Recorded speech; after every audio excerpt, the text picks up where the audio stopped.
Amin. Haleluya. Jumpa lagi setelah kita masuk dalam ibadah kenaikan Kristus ke surga. Dia menyediakan tempat bagi kita di surga, dan dia pasti datang kedua kali menyebut kita masuk dalam pelajaran surga. Dan dia juga memberikan Parakletos, Holy Spirit, Roh Kudus sebagai penolong. Hari ini kita akan mendengarkan satu renungan firman Tuhan tentang ciri pribadi yang dipenuhi Roh Kudus. Mari kita berdoa, kita minta bimbingan Roh Kudus supaya nama Tuhan dipuji dan dipermuliakan. Bapa, dalam nama Tuhan Yesus, biar firman yang akan didengarkan oleh setiap umat Tuhan di rumah mereka masing-masing dan dimanapun mereka berada, Roh Kudus ambil alih, sehingga kami semakin mengenal Engkau, semakin dalam Tuhan, dan kami dimampukan menjadi pelaku firman Tuhan. Terima kasih Tuhan, dalam nama Tuhan Yesus kami berdoa. Amin. Nah, jemaat yang Tuhan Yesus kasihi, hari ini saya akan bicara tentang ciri orang dipenuhi Roh Kudus. Secara banyak hal, tentu biasanya orang itu menjadi berani, orang itu menyala-nyala dalam melayani pekerjaan Tuhan, orang itu sungguh-sungguh hidup mau menyenangkan hati Tuhan. Saya akan bacakan satu bagian firman Tuhan dalam Kisah Rasul 4 ayat 31. Dan ketika mereka sedang berdoa, goyanglah tempat mereka berkumpul, dan mereka semua penuh dengan kuasa Roh Kudus. Lalu mereka memberitakan firman Allah dengan berani. Maka penuhlah mereka dengan Roh Kudus. Wah, ini luar biasa. Penuhlah mereka dengan Roh Kudus. Ini yang membuat kita terpesona ketika mereka penuh dengan Roh Kudus. Mereka dengan berani memberitakan firman Allah. Haleluya. Saudara, saya akan melihat beberapa hal. Orang yang dipenuhi oleh Roh Kudus, saudara, yang dikasih oleh Tuhan. Yang pertama, saya mendapatkan bahwa pribadinya pasti hidupnya berbahagia. Jadi kalau orang penuh Roh Kudus, penuh kebencian, orang punya Roh Kudus ketakutan, kekhawatiran, saya ragu, ini Roh Kudus atau roh yang lain. Nah, tapi orang yang penuh Roh Kudus pasti hidupnya berbahagia. Saya bacakan bagi saudaraku yang dikasih oleh Tuhan Yesus Kristus. Dalam Kisah Rasul pasal 4 ayat 32 dan seterusnya. Adapun kumpulan orang yang telah percaya itu mereka sehati dan sejiwa. Tidak seorang pun yang berkata bahwa sesuatu dari kepunyaannya adalah miliknya sendiri. Tetapi segala sesuatu adalah kepunyaan mereka bersama. Ayat 34. Sebab tidak ada seorang pun yang berkekurangan di antara mereka. Karena semua orang yang mempunyai tanah atau rumah menjual kepunyaannya itu, dan hasil penjualan itu mereka bawa kepada rasul-rasul, dan mereka meletakkan di kaki rasul, lalu dibagikan kepada setiap orang sesuai keperluannya. Menarik, saudaraku yang dikasih oleh Tuhan. Jadi ketika para murid dipenuhi Roh Kudus, hidupnya berubah. Bukan hidungnya berubah, bukan warna rambutnya berubah, bukan bajunya berubah, tapi hidupnya berubah. Mereka saling memperhatikan. Kalau kita baca, satu dengan yang lain saling memperhatikan. Tidak ada yang bersungut-sungut. Saudaraku yang dikasih oleh Tuhan Yesus Kristus, bukan mereka tidak ada masalah, tapi satu hal yang saya mau katakan pada saudara, hidup orang yang dipenuhi Roh Kudus pasti berbahagia.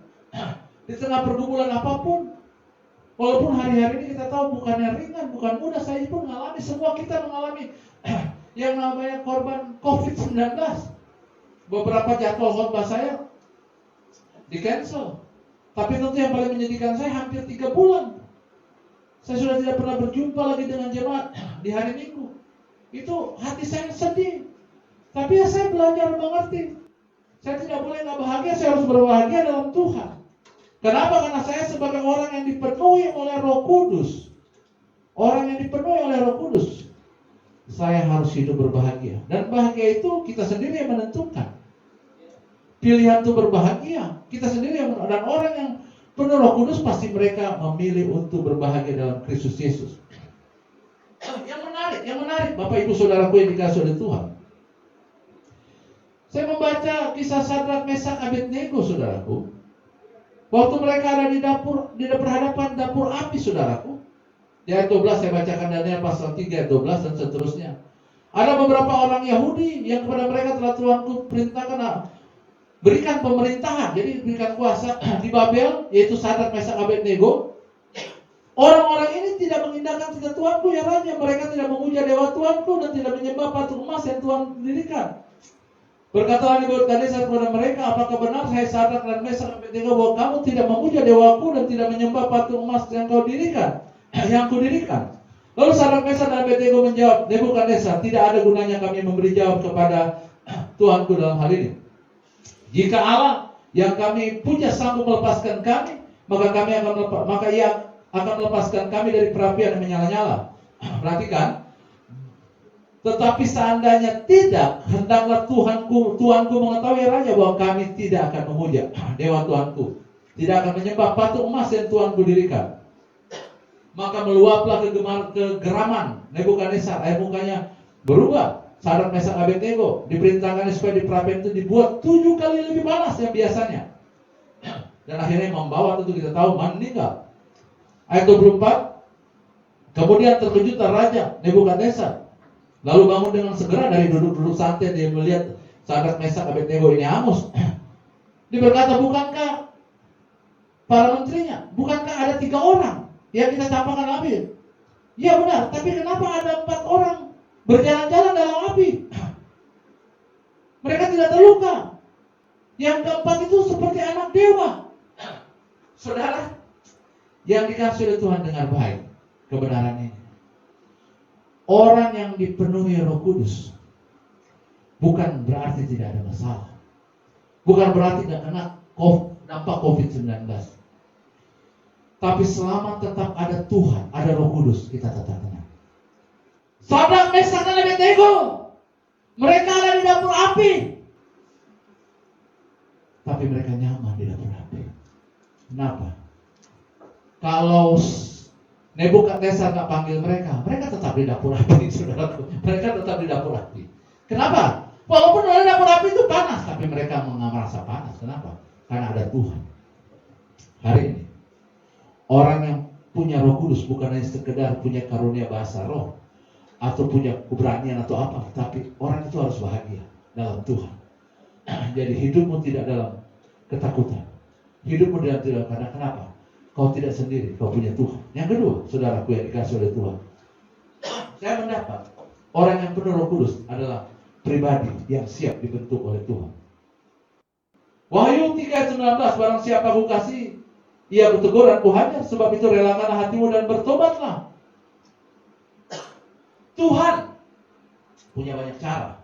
Tuhan punya banyak cara untuk menolong umatnya. Tuhan punya banyak cara untuk mengingatkan umatnya. Dan bagian dia ingatkan umatnya itu apa? Anak yang kukasih, kutegur dan kuhajar. Sebab itu relakanlah hatimu dan bertobat. Saudara, Tuhan bisa pakai apapun untuk menegur kita, untuk kita bertobat. Salah satunya Tuhan izinkan hari ini Tuhan pakai COVID-19 untuk kita bertobat, untuk kita cari Tuhan, itu kita cek and recheck, bercermin diri di hadapan Tuhan tanpa menyalahkan pemerintah, menyalahkan satu dengan yang lain, tanpa menyalahkan negara manapun. Tapi kita percaya ini ada rencana Tuhan. Saya katakan Tuhan bisa pakai cara apapun. Lihat Bileam, dia ditegur oleh seekor keledai. Saudaraku yang dikasih oleh Tuhan Yesus Kristus, dalam 2 Petrus 2 ayat 16, tetapi Bileam beroleh peringatan keras untuk kejahatannya, seorang nabi Tuhan. Sebab keledai beban yang bisu bisa berbicara dengan manusia dan mencegah kebebalan nabi itu. Bileam bertobat, tidak ditegur manusia, tapi seekor keledai. Tuhan bisa pakai ayam, bisa pakai bebek, Tuhan bisa pakai ikan, Tuhan bisa pakai apa saja. Sekarang Tuhan pakai virus yang sama sekali tidak kelihatan, itu virus COVID-19, untuk membuat kita bertobat dari Tuhan sungguh-sungguh. Akhirnya kita sadar, hidup kita ini ternyata sama seperti uap yang sementara kelihatan lalu lenyap. Sampai hari ini seluruh dunia baru coba-coba untuk dapat tobat, tapi sampai hari ini belum ada. Makanya akhirnya diputuskan di seluruh dunia termasuk Indonesia, new normal. hidup normal kembali dengan cara yang baru. Kita bersahabat dengan COVID bukan berarti kompromi, tapi bagaimana penggunaan masker, bagaimana kita social distancing, bagaimana kita, dan ya sudah, kita harus mengalami ini. Duduk nggak boleh berdekatan, berjauhan, dan kita benar-benar harus steril, mandi, cuci tangan, bersih. Dan ini normal. Saudara, dan kita harus bersyukur Tuhan sedang pakai ini semua untuk membuat kita dekat dengan Tuhan. Yang terakhir, orang yang dipenuhi Roh Kudus, saudaraku. Orang yang akan mengerjakan bagiannya, dan Tuhan akan mengerjakan bagian Tuhan. Keluaran 14 ayat 14 dikatakan begini. Tuhan akan berperang untuk kamu, dan kamu diam saja. Begini, saudara. Hari-hari ini kita harus percaya Tuhanlah yang berperang nanti kita untuk menolong apapun persoalan. Kita harus yakin betul Tuhan yang bisa menolong kita. Amin. Tuhan yang bisa menolong kita. Tuhan yang bisa menyatakan mujizat atas hidup kita. Tuhan berperang nanti kita. Menjalani kehidupan ini, saudara. Ada banyak kali mungkin kita jatuh, tapi nggak sampai terjadi. Ada banyak hal kita berdoa, tapi yang baik, tapi kenapa seperti yang jahat jadi? Kalau kita lihat 3,5 tahun pelayanan Yesus dengan 12 muridnya, apakah happy ending? Bisa dikatakan menyedihkan. Waktu Yesus ditangkap, semua murid meninggalkan dia. Bahkan seorang murid yang pemberani yang bernama Petrus justru menyangkal dia. Semua meninggalkan dia. Satu menjual dia, satu menyangkal, yang lain meninggalkan Yesus. Apakah bisa dikatakan 3,5 tahun percuma Yesus bersama murid-murid? Tidak. Tidak ada yang percuma. Mungkin hari ini kau berkata, saya doain orang, bikin orang baik, malah masuk penjara. Saya doain orang, malah makan narkoba. Berarti pelayanan saya gagal? Tidak. Kita kerjakan terus saja bagian kita. Tetap semangat on fire dalam melayani pekerjaan Tuhan. Nggak ada yang gagal dengan doa-doa kita. Nggak ada yang gagal dalam pelayanan Yesus. Tapi biarkan Tuhan berperang ganti kita. Tuhan yang jadi pahlawan, bukan kita yang jadi pahlawan. Yang kita harus lakukan apa? Kerjakan bagian kita. Tuhan kerjakan bagian Tuhan. Saya tidak akan perpanjang firman Tuhan. Sebagai hamba Tuhan, saya rindu saudara. Orang yang dipenuhi Roh Kudus, kita jemaat sadar, kita harus hidup bahagia. Hidup bahagia itu apa, saudara? Kita baca tadi.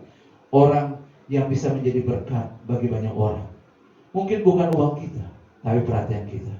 Lalu apa, saudara? Dipenuhi Roh Kudus itu orang pribadi mau dibentuk oleh Tuhan dari hari ke hari. Jadi ketika Tuhan sudah pakai, Tuhan izinkan COVID-19 ini, saudara, mari kita bertobat dari Tuhan. Jangan sombong, jangan menyalahkan siapa-siapa, tapi belajar bersyukur. Dan Tuhan, aku bersyukur untuk pembentukan Tuhan. 3 bulan sudah aku gak bisa keluar rumah. Aku sadar aku butuh Tuhan untuk memulihkan. Dan yang terakhir, ketika engkau sudah berdoa, sepertinya ada perubahan, terus saja berdoa. Biarkan Tuhan berperang ganti kita. Saya ingin berdoa atas jemaat Tuhan dimanapun kau berada. Urapilah kami dengan minyak baru, penuhilah kami dalam hadirat-Mu. Kami rindu Tuhan melihat kuasa-Mu dicurahkan di negara Indonesia. Jemaat Tuhan, taruh tangan kanan di dada. Saya mau berdoa dalam nama Bapa, Anak,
Kakak, apa kabar semua? Saya percaya kita semua dalam penyertaan Tuhan Yesus. Selamat hari Minggu bagi kita semua. Dari tempat ini, saya Devi Samosir akan menyampaikan pengumuman seputar kegiatan pelayanan di gereja kita GBI Kemuliaan Kasih Agape. Yang pertama, untuk seluruh kegiatan ibadah kita masih dilakukan secara online atau ibadah kita masih diadakan di rumah masing-masing. Yang kedua, Bapak Ibu, untuk persembahan yang Bapak Ibu berikan, baik itu persembahan ibadah di rumah masing-masing, persembahan misi, pembangunan ataupun perpuluhan, dapat dikirimkan ke rekening BCA atas nama GBI Kemuliaan Kasih Agape ke nomor yang ada di layar Bapak Ibu. Yang ketiga, untuk pelayanan konseling, Bapak Ibu bisa melakukan melalui telepon, bisa menghubungi nomor Bapak Gembala, Wakil Gembala ataupun Sekretariat Gereja ke nomor yang ada di layar Bapak Ibu.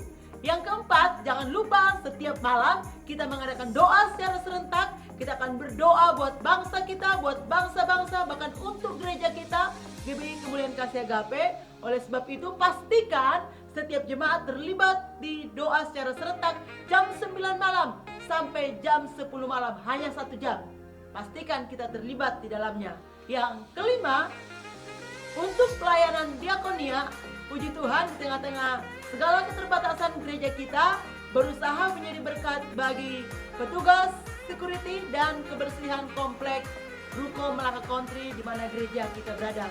Tuhan Yesus memberkati untuk seluruh jemaat yang sudah memberkati pekerjaan Tuhan di GBKKA. Dan selanjutnya Bapak Ibu, untuk saldo kas gereja kita, baik itu kas umum, kas misi, kas pembangunan, Bapak Ibu bisa melihat di layar Bapak Ibu. Dan selanjutnya yang ketujuh, Gembala dan Wakil Gembala mengucapkan selamat berulang tahun kepada jemaat Tuhan yang berulang tahun di bulan.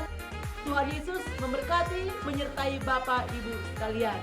Dan selanjutnya GBI KKA berduka atas berpulangnya ke rumah Bapa di surga almarhum Pendeta Nelson Siahaan, tutup usia 51 tahun pada hari Minggu kemarin tanggal 24 Mei di Bekasi.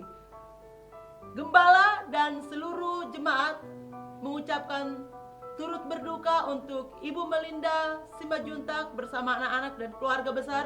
Kiranya Roh Kudus menghiburkan dan memberikan kekuatan bagi keluarga yang ditinggalkan hambanya. Dan yang terakhir, jangan lupa hari Minggu kita akan mengadakan ibadah perjamuan kudus di rumah masing-masing. Pastikan setiap Bapak Ibu tetap beribadah walaupun di rumah saja. Tuhan memberkati. Demikianlah pengumuman yang saya sampaikan. Shalom.